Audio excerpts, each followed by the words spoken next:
ஒரு கொடிய நோய் HIV. இன்னைக்கு இத பத்தி பேசக்கூடிய நிலைமையில தான் நம்ம இருக்கோம். மத்த இனத்தவங்களோட மத்தியில இதுக்கான விழிப்புணர்ச்சி ரொம்ப நல்லா இருக்கு. நம்ம இனத்துல இதுக்கான விழிப்புணர்ச்சி இல்லாம இருக்கு. இத பத்தி தான் இன்னைக்கு பேச போறோம். இன்னைக்கு நம்ம நாட்டுல HIV சீக்கு ஒரு நாளைக்கு 8 பேத்துக்கு பரவுது.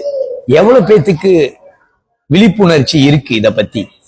ஒரு ஆய்வு சொல்லுது, இயற்கைக்கு புறம்பான செயல் செய்யறவங்களுக்கே இந்த HIV நோய் பரவறதுக்கு நிறைய வாய்ப்புகள் இருக்கு.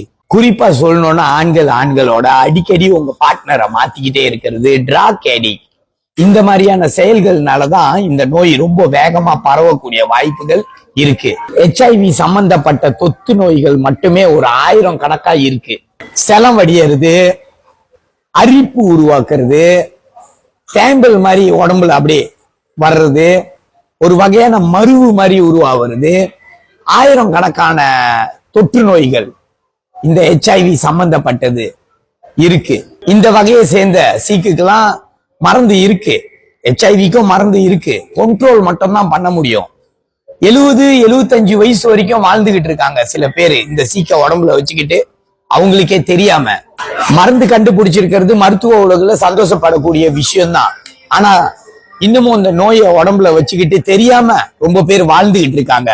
அவங்கனால அளவுக்கு மீறி பரப்புறதுக்கு வாய்ப்புகள் இருக்கு.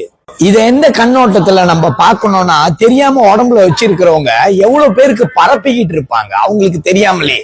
உங்க பார்ட்னரோட வாழ பாருங்க. அப்படி உங்களுக்கு ரொம்ப அவசியமா இருந்தா ஒரு மெடிக்கல் செக்அப்பை போட்டுட்டு ஒன்னா சேர்ந்து வாழ பாருங்க.